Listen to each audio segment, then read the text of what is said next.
Hey everybody, just wanted to introduce myself. My name is Niko Zivanovich.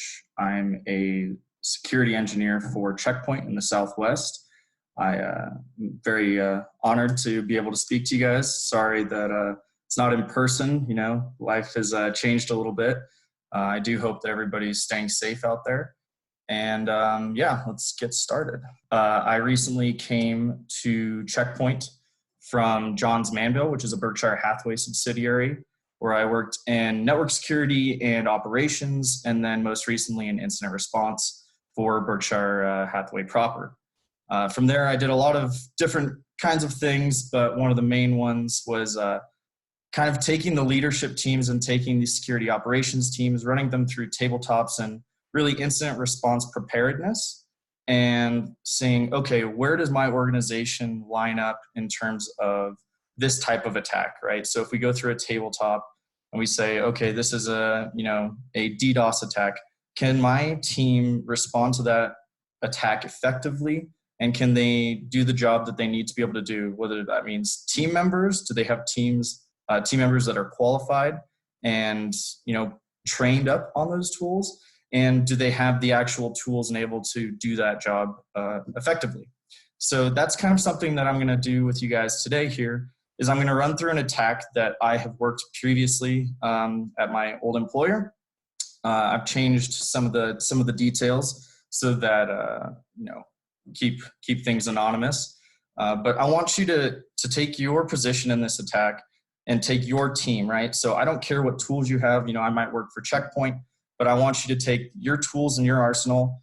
The people on your teams, whether you're an incident responder, whether you're a SOC analyst, or whether you're a manager or a CISO, whomever you might be, take your position during this attack and say, okay, do I have the right tools? Do I have the right people? And how will I respond to this stage of the attack?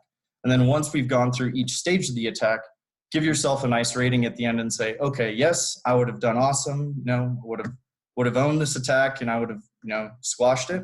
Or, hey, these are the areas in which I might need a better tool set. Maybe I need to develop the tool better, right? You might have the tool already, but you haven't really optimized it and your team isn't trained up on it.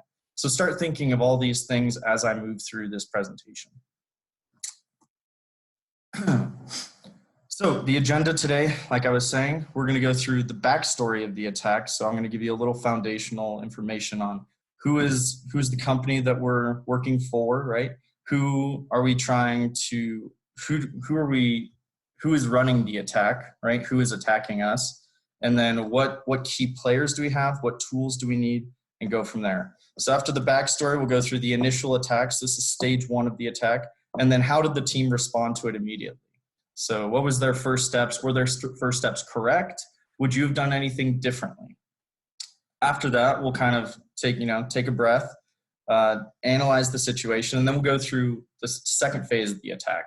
And this is important because most attacks do have a second phase if the first phase is successful.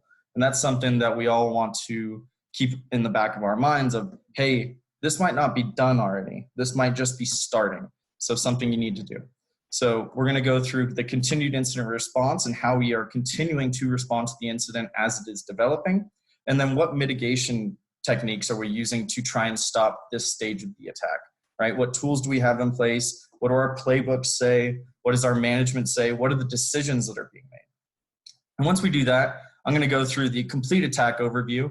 Usually if we were doing this in person, I'd have some goodies or something and have you guys guess on to what happens. So we're going to have to modify it a little bit, but that's all right. And then at the end, I'll be there for questions and answers and anything else you might have that you want to discuss. All right, so let's dive in. So the target, we have a large global automation company with multiple call centers. So think of, hey, we have a help desk. We have people calling in saying, hey, I want a refund, different questions, right? So you have a whole call center of people that are dedicated for customer support, whether that be end use customers, the people buying the cars, or it might be a dealership. It might be, many different facets of support that this call center is supporting. So it's a beautiful Monday morning, right? 6/6/2016, and the CyberSOC is conducting their yearly planning meeting for the projects. So as most of you know, when will you ever have a full cybersecurity team in one room? Pretty much never. That was probably the most lucky thing that ever happened during this full-time incident. So they had the whole entire cybersecurity team there. I think there was around 7 engineers, and they were all discussing with their management, okay, what projects do we want to work on as the year progresses? So around 11 a.m., the SOC is notified of a phishing email that's been reported by multiple employees from their call center. So this is, standard operating procedures. Everybody gets phishing emails. The question you need to ask here right off the start is, do we have a phishing tool, right? Do you have the education? Are you informing your end users of what a phishing email looks like, what they need to be aware for? Do you have a little header at the top of emails that says, this is coming from an external source? Do you have a report phish button, or do you have a spam box that's set up that your employees know that they can send a malicious or suspicious email to? That's definitely stage 1 right there. It's a nice hint for everybody.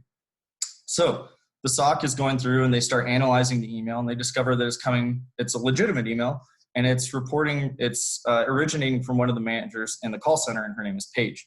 Now, usually we change names, but Paige kind of annoyed me throughout this entire incident a little bit. Wasn't her fault, but I kept her real name, so you guys all get to know Paige now very intimately through this full attack scenario. So immediately the SOC calls Paige and asks her about the email. Of course, she's in a panic. She's saying, okay, what's going on? She's saying, I didn't send any emails, I promise, I swear I didn't touch anything. And she's saying that now her external customers are reporting that they're receiving emails from her, this same malicious email. Now, the problem is that Paige's team manages over 500 external customers. That means that our breadth of the attack just got infinitely larger, right? If that email was compromised, if Paige's email is compromised and it went to all 500 of those external customers, then we're going to have a huge scope of damage that we're going to have to start responding to immediately. So right before we've even started really anything, you need to start looking in the back of your mind of, okay, does your SOC analyst tell your manager at this point, right? So, okay, we got, think if you guys weren't in the same room. What is your procedure? What does your playbook say that you're supposed to do at this stage of the suspected incident, right? We don't know anything's bad yet. It said it was a legitimate email that's originating from Paige, but she said she didn't send anything. So this is all something that we need to start thinking about as we start to work this attack. So as I was saying, who are you going to call? Ghostbusters. But who do you involve first? What do you do first? So the first, one of the things I would do first is start looking through your login events, right? If you're O365, if you're anything, search on Paige immediately. Probably going to want to lock her account, make her change her password just to cover our basis there. But what we're going to want to do is we're going to want to start searching through Paige and through a SIM or through O365 or G Suite, however you have your email set up. Does she have any malicious login attempts, right? This is something that's important to start immediately searching through. So that comes to, who do we involve? So we probably need a SIM admin, right? So that's somebody who's doing, looking through your logs. Do they have correlation going? Are your timestamps lined up? This is all stuff that's really important to have already configured, optimized, right? Earlier when I was talking about tool optimization, that's something important, right? The next thing is somebody important, like maybe your server admin or exchange admin. They're on vacation, they're sipping margaritas, they're out of pocket, they're trying to escape COVID-19 and they're not answering their phone. So this is a problem, right? A lot of organizations, they might have a super solid team of people who know how to run their tools, but as soon as that person's gone or on vacation or sick or something happens, life happens. Something comes up and that A team player is not available. Do the other team members have the ability to use that tool as effectively or at least partially effectively in order to find the information that you need? I've worked a lot of incidents over the years that have come down to team members not knowing how to run their tools. And that's because they have their tools and that's all they do. And there's never been cross-training. So that's one of the big things I advocate after if we're doing a lot of proactive work, is make sure your team members are cross-trained to an effective level. So you don't need to be an expert. You don't need to be a Splunk ninja if you're running a SIM, but you do need to be able to get into the tool, to do some simple searches and to find the relevant information that's going to help you to work this incident correctly. The other thing is, do you have a secure means of communication that's required for all parties? So one of the biggest things that I've seen happen in a lot of incidents is that we don't have the ability to communicate if everybody's separated. They don't have the ability to communicate without sending an email or writing a text message or sending a Skype or a Teams call, right?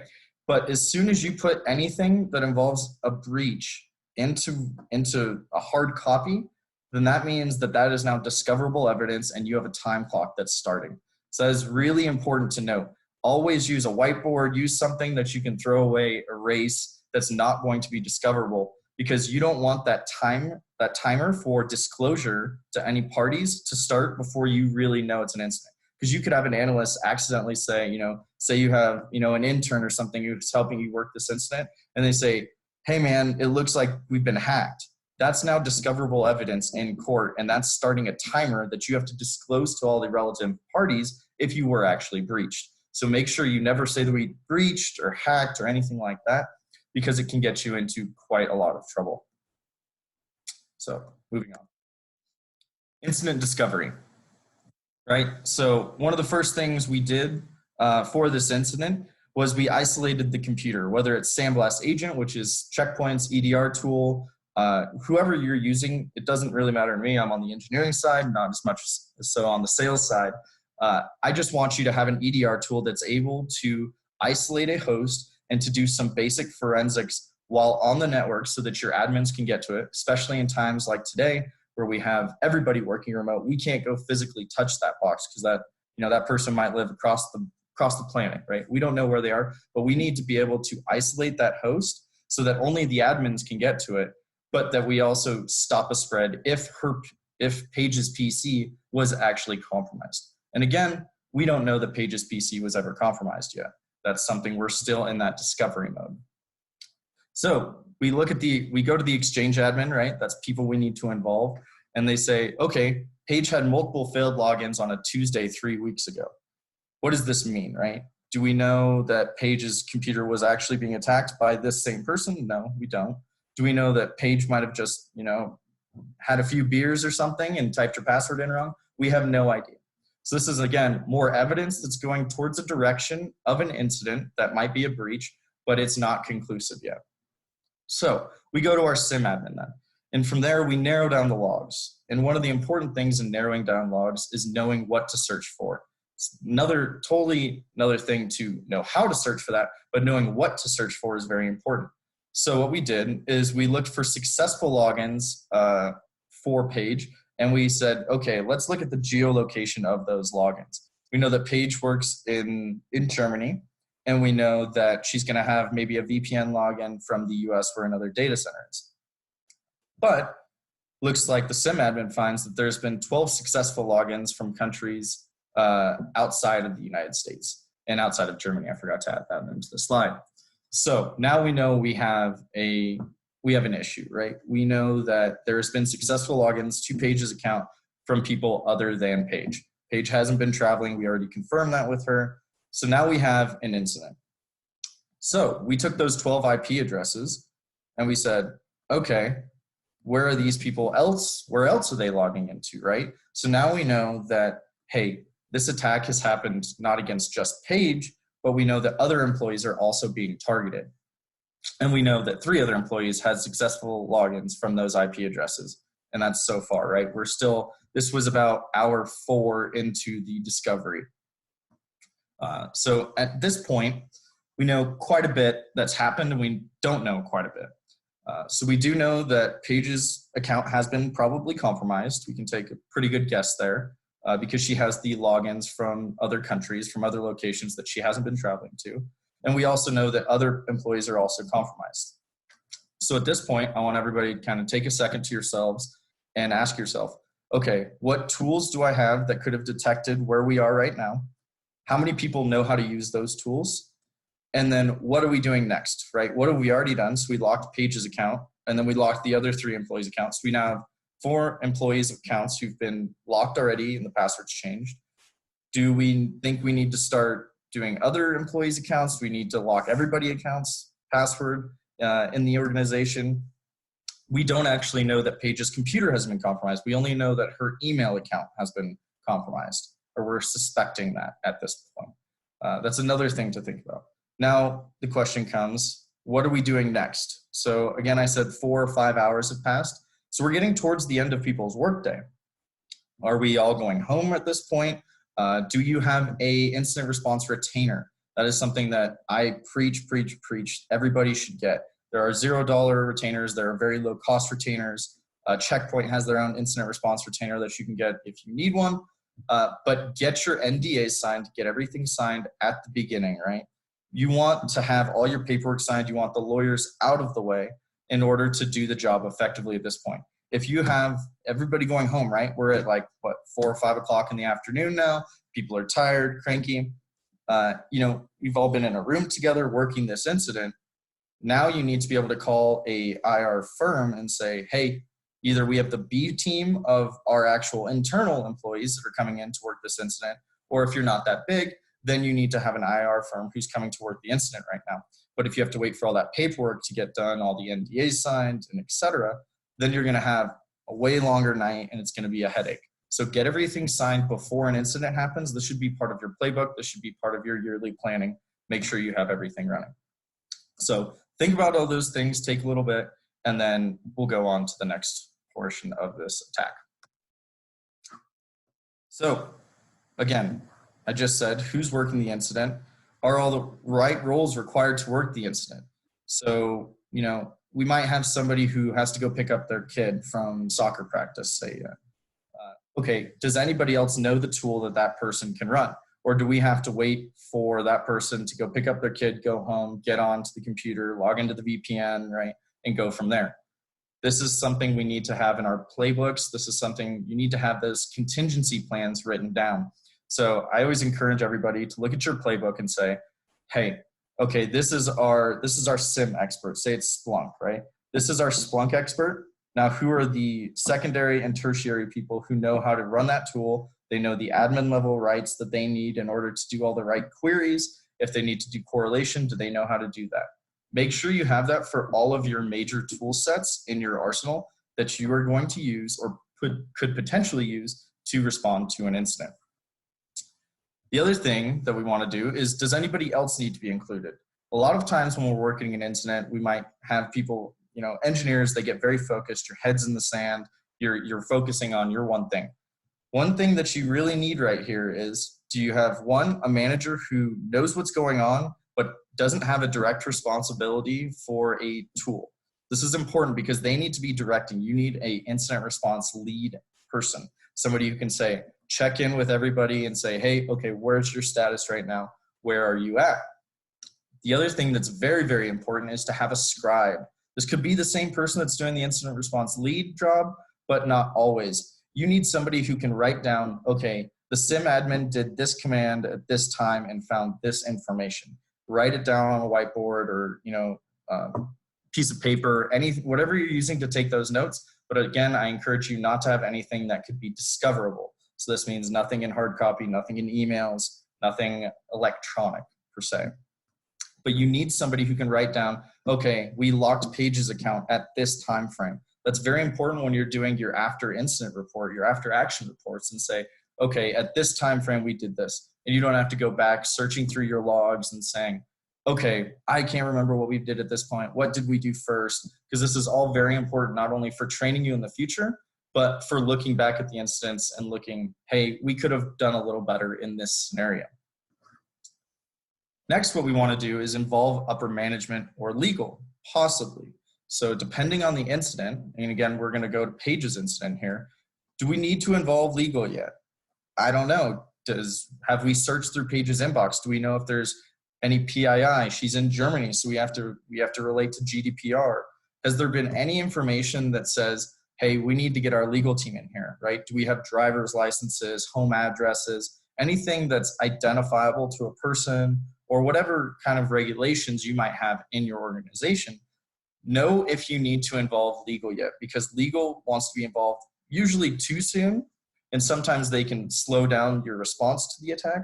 But it is very important to get them up to speed when they really do need to be up to speed so that they can start their work, because they have just as much work to do from a legal perspective as we do from a cybersecurity perspective. And again, when I'm talking about the regroup of an incident right now, we need to reassess the scope of the attack. So now we know we have 4 logins from 4 people from internal out of our company, and we know that Paige manages 500 external customers. What about those other 3 employees? Where did they work, right? We need to do our correlation and say, hey, what is their relationship to Paige? If Paige was the first one, do we know she was the first one to be attacked? We don't know. So that goes back to your SIM and O365, which we were using in this case, and saying who had the first successful login from any of these malicious IP addresses, because that's going to be our initial attack infiltration point. And then from there, we need to look at all of their inboxes, because again, we don't know if it's on the computer yet. We're still scanning those at this point, but we do know their email has been compromised. And so we need to look, what email boxes? What about shared email boxes, right? Those can be a gold mine for any type of attacker with a bunch of information inside of there. So we need to look at all those email boxes that these people control, and then what type of information is in those email boxes. So that'll start giving you a very wide breadth of your attack surface and where you really need to be in terms of a legal perspective, in terms of a management, and in terms of bringing in either an IR firm or whomever you have to help work this incident with you guys. And again, just to reiterate, have you mentioned the word breach or hack anywhere in writing, that will start discovery processes, and it is very, very, it's pretty much the worst thing when your legal counsel comes in and says, please tell me you haven't wrote breach anywhere, and your intern said, hey, I think we've been hacked, and that's automatically starts a discovery period for the most time, in the most case. But again, make sure you don't put anything in hard writing, and that you're using either whiteboards or notepads, something that you can always destroy if needed. So it's now time to take back the network, right? So what are we doing? We got Ancient Aliens guy. He's telling you one thing. You got your management telling you another. Your engineers are arguing with each other because you're a little bit frustrated. Has anybody gotten anybody water? Sometimes it's really important. The other thing in working an incident, little side story here, is can somebody take control and say, hey, everybody needs to go and take a walk around the floor, right? Get your mind back. It's really important for engineers that are just so deep into their work, and especially working in attack, that they have time to clear their mind when they're taking a walk, going to the restroom, getting water, maybe something to eat, that they have the time to clear their mind and to think about, uncloud themselves and go from there. So as we're taking back to our network, going back to everything, we're going to say, okay, this company decided that they needed to lock all the they locked all accounts with successful logins from the nefarious IP addresses. That was, a very easy thing to say. So we locked those accounts. That's something we've already done. And then we started scanning all the boxes with an EDR tool. So we started looking for correlations. Again, if you just have an antivirus running, that is not enough to stop new age attacks, next generation attacks, whatever verbiage you want to call it. You need something that can do correlation based on events. So I know if I clicked on an email and then it went to a link and downloaded something, maybe not malicious. I know if that link then executed a program that launched a command shell, maybe not malicious, those two things together. But if that if that command shell then went out to another IP address and started downloading something, that is pretty much, we're going to know that those 3 things combined are now a malicious attack or a malicious event, and we need to stop those. That's what an EDR tool can do. It's endpoint detection and response, right? We want to be able to detect those things that antivirus would have missed. Everybody knows how easy it is to change a hash value. Antivirus only protects against those things that are known to the rest of the world, not something that has never been done before. So I really preach that. So as I was saying earlier, we need to find out what's in those email boxes. So who are the users who have control of those? Do they have control to anything else on the network? What if one of those people were to have to be, say, a server admin, and based on that attack, then they have network admin rights within Active Directory, and they can get to many different places within your network.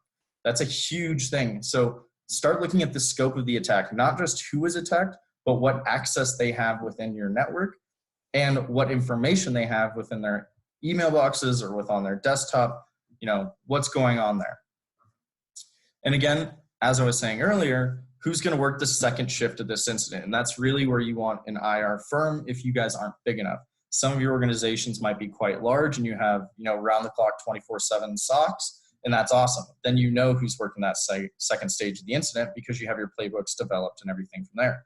But if you're a mid-sized or maybe a smaller firm and you have, hey, you have 5, 6 great engineers, but they only work, 7 a.m. to 6 p.m.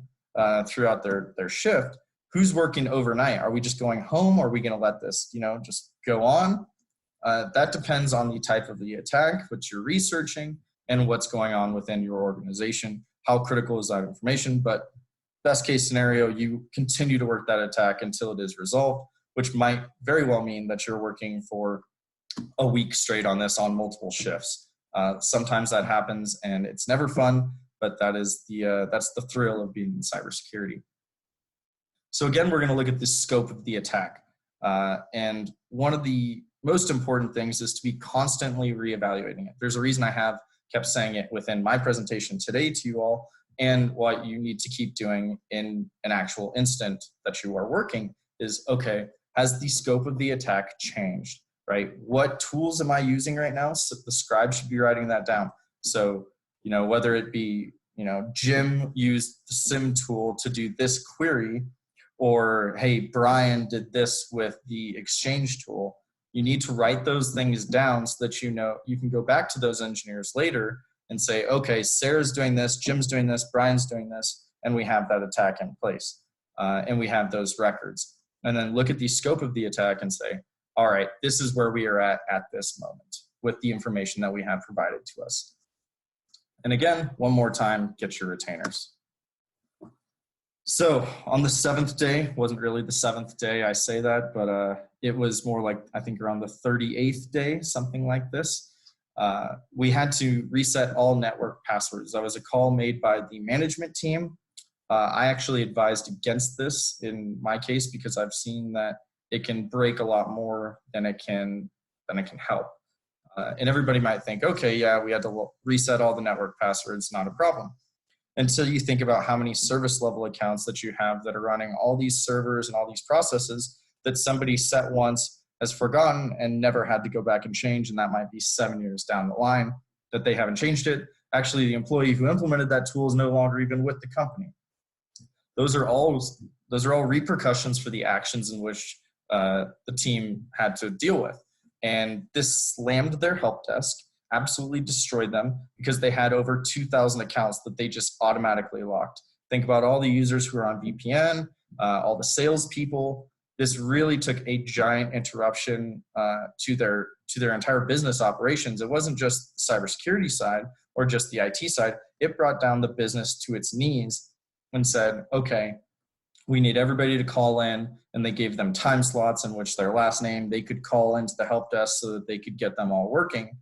But this took a major effort from the entire IT organization, and not something that I would recommend unless it's absolutely needed. But again, we don't know what happened, right? So we had to take those precautions at this point and this is about, I think they locked all the network passwords and everything on day 6 of this attack. So a breach was declared on day 2. And this is very important because it starts our disclosure agreements in which we need to disclose to all the external parties from our legal team. It showed that our corporate communications team needed to go out and start drafting stuff. And it also gave us the ability for this company to unlock emergency funds so that we could get additional IR support. Without a breach being declared, part of this company's rule set was that, hey, you don't have access to these funds. And whether you're a government organization or a large manufacturing company or what have you, your rules will be different in which you get this money if you need it to help work this incident. Incident response, they are the A-team of all engineers, and they cost like the A-team cost. So it is something that not to be taken lightly when you do call in an IR firm, because it will cost your company a significant amount of money almost always when they need to respond to an incident. But it is something that you have to do. You don't really have a choice. So legal now has 72 hours on a best case scenario. So I took, GDPR and PII. Usually you have about 72 hours to disclose what happened. So that means that you need to do all your investigations. That means that your exchange admins might be taken away from working a little bit of the incident, because now we have a legal obligation to disclose what happened. So they need to work with lawyers. And this is, again, why you need multiple people trained on multiple tools, so that, hey, we might not need our firewall engineer right now, but we do need him to be able to run some quick queries through Exchange. So if you have that cross-training, at least on a basic level, you know that your team can pivot effectively when needed. So legal has 72 hours to report this, and it was quite a feat. The company did call in an IR team to provide backup and confirm that the containment of the incident was achieved. This was very important because it not only gave us our sanity back, it helped bring in some engineers that had some tricks that our team might have not known. And that's the other thing that I really like to preach, is make sure your IR team is vendor agnostic. If they can only use their company's tools, then what help are they when it comes to all the other tool sets that you have in your arsenal? You need somebody who can use every type of tool set, at least to a good level, right? Everybody's going to have their things that they're most proficient at. But as long as they can start working with all the tools in your arsenal to a basic level so that they can work the attack, then it's really going to help you when it comes to narrowing down that time frame to contain the incident in its entirety. So at this point, again, I want you to think about, what tools do I have in my arsenal that could have responded to the incident so far? So, right, do we have a quick way to reset all the AD passwords? Can we lock everything effectively? Do we know how to get in touch with our legal team, right? Do we have an outside counsel maybe that happens to be across the world, so we have to wait for a time frame? Do we have a number to call? These are all things that you need to be discussing within your teams and in your playbooks. Make sure, do I have all the relevant contact information for all these parties? Do I have somebody in legal that I need to reach out to? Do I have somebody at the outside counsel? Do I have somebody at the IR team? Do I know that number that I need to call? And then do I have all the other IT managers' information that I need to bring in to work this incident?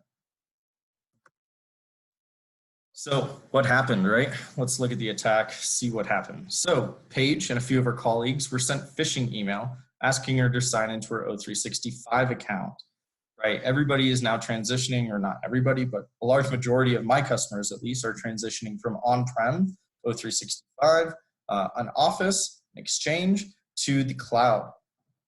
One of the things that happened during this time was that this organization needed to disable multi-factor for logging into O365 while they were doing the mailbox migrations. And what happens when we're doing this in a large organization? You need to communicate with your employees, right? You need to tell them, hey, we need you to leave your computer on, but we need you to close Outlook. Tomorrow when you come in, when you launch Outlook, it'll ask you to sign in, right? This company had been very thorough in their communications with their employees. And so Paige knew that. So when we were going back through and, we kept asking Paige, did you do anything? Did you click on anything? Almost like an interrogation. We felt bad at the end, but Paige just could not remember what had happened. And this is another thing. The end user won't always remember. So make sure that your logs will remember. Are you logging everything on the Windows box or Macs or everything in Exchange? What about your domain controllers, right? Are you seeing your login attempts? What is your logging levels there? Those are all important things. The more information you have to work an incident, the easier it will be to work it, as long as you have the correlation set up. And again, that's tool tuning. It's very important. So going back to Paige, what happened is she was sent a phishing link saying to sign into O365. Now these attackers were actually pretty good, because what they did is they scraped the entire Microsoft O365 login page, and it said, hey, please log in. Paige assumed, hey, this is what IT has been talking about, right? They've been saying, hey, we need to move your mailbox, so you're going to have to log into something else. Logically, Paige said, okay, sure. She typed in her username, her password, and then the attackers were very good in the fact that they forwarded this to the real O365 login that had her email in OA. So it was fantastic, because as far as Paige knew, the attack never happened, right? She was given a legitimate link. When she logged in, it gave her to the right site and she saw her email. She did not know that anything wrong had occurred. But the attackers knew because they now had her credentials in plain text because they forwarded it on, and it was fine. So they took this harvesting site and they redirected her to the O365 login, injected the passwords, and voila, then they had everything. The next thing that the attackers did, which was very, very smart, is they knew that they probably had a limited time frame in which they'd have access to Paige's email. Excuse me. So with Office 2010 client, you don't need the multi-factor in order to download the entire mailbox, even though they had the setting turned off. It was a fail-safe. So what they did is they took a laptop with the Office 2010 client, they logged in with Paige's credentials, and then, because they didn't have multi-factor turned on, and they downloaded her entire address book, and they downloaded her entire mailbox. And this was awesome for them because they got the gold mine, right? They had all the shared email boxes that Paige's had access to, and they had the entire contact list. So through this, the second stage of the attack, right? I was saying that there's a second stage. Well, the second stage was that they then used Paige's email and they crafted another phishing email that's sent to internal employees through taking her global address list. And they sent another attack to the internal employees that said, hey, I need you to click on this and log in. And through that, they used another password harvesting site that was the same O365 thing, and it compromised 4 other colleagues. So now we have, there was 5 colleagues altogether that got compromised through this same attack. And then the other thing that happened was that the attacker took Paige's email and they sent it to all of her external mail recipients, which was all the external customers. And they sent out another email saying, hey, our accounts have changed and we need you to log into this site in order to get the relative contact information. Very simple phishing attack. It came from Paige. It was legitimate. So 15 customers out of the 500 were compromised. And then this firm had to end up providing a lot of incident response services on behalf in order to keep goodwill of the customers. So they had to work, almost 20 different incidents altogether because they had each employee within Paige's company had to be treated differently because we didn't know, okay, were they attacked? Was their actual endpoint attacked, or was it just their mail accounts that were attacked? Turned out that it was only the mail accounts, so that was a safety measure there. It was, a blessing in disguise that they didn't have to do any forensics on the endpoints itself. But then they also had to go to 15 customers and offer to help these customers, contain this incident and get everything back to running because it just spirals out of control from there. So at this time, again, I want you to look back. What tools do you have? Again, what tools do you have that can respond to this type of incident? Have you run through a scenario, a tabletop like this? Have you done this with your team? It's very simple to create an incident, create a hack. There's a lot of creative people out there. If you need help, I can always help you. Please feel free to reach out to me. But create an attack that's unique to your organization. And then from there, say, okay, what tools do I have at this stage of the attack? Who knows how to use those tools? And then take that most important in the room, whoever you think is most important in the room, take them out. Say, okay, go grab a beer, go grab a coffee, and then everybody else needs to work the incident. And see how effective your team is at working through that tabletop incident.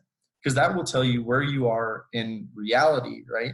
Of, hey, this is how we would respond, and this is how effective we would be to this incident. And then the other thing that I like to do from a Checkpoint Services perspective is I'll go into my customers and we'll create an attack for them that's customized to them, and we'll run through it with the engineering teams first.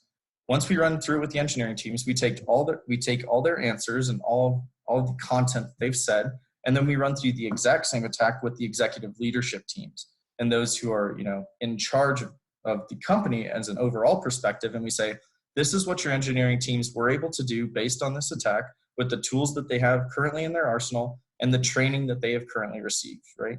If you don't train your employees how to use your tools, then they are not effective. That doesn't mean your employees aren't good. It just means that they weren't trained to use those tools effectively. And this really brings to light what the capabilities of the organization as a whole are, not just as a cybersecurity or IT department, but really how a business will respond overall to these types of attacks. And that can be really eye-opening and help to get the ball rolling in terms of your incident response preparation and your future planning for your security posture and where you want to go in terms of your goals. So in summary, right, we looked at this attack. Does your organization have an IR plan at all, right? Do you have a playbook? Have you run through it? Have you written a playbook once 3 years ago and then you haven't revisited it, and 3 employees that were on that contact sheet on your one pager, they don't even work for the organization anymore? Go back and look at your playbooks, look at your contact information and say, all right, this is where we are today.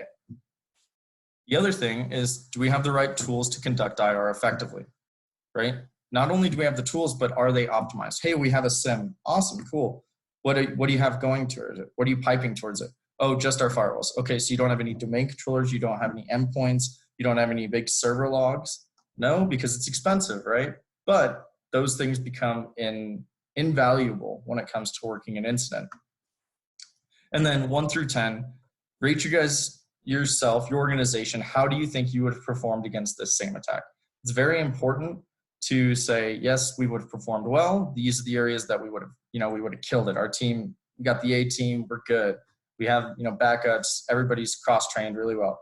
Up until part 3, where we went to our contact sheet and it says, okay, the legal counsel that we had here to contact no longer works for the outside firm and we don't have a number to contact them. So it took another hour to find the right number. Make sure you run through each little step part of your playbook and say, is this up to date? Is this ready? And usually we're providing lunch for you, so I'm sorry we can't do that, but I hope your virtual dinner or lunch or whatever you had was enjoyable and that this was useful to you. So again, thank you. If you're under attack, your first call to Checkpoint is always free. So we always like to say that. And if you have any questions for me, my email is at the beginning of this and I'll send it out in the presentation. I'd be happy to help any of you, no matter where you are. Thank you again.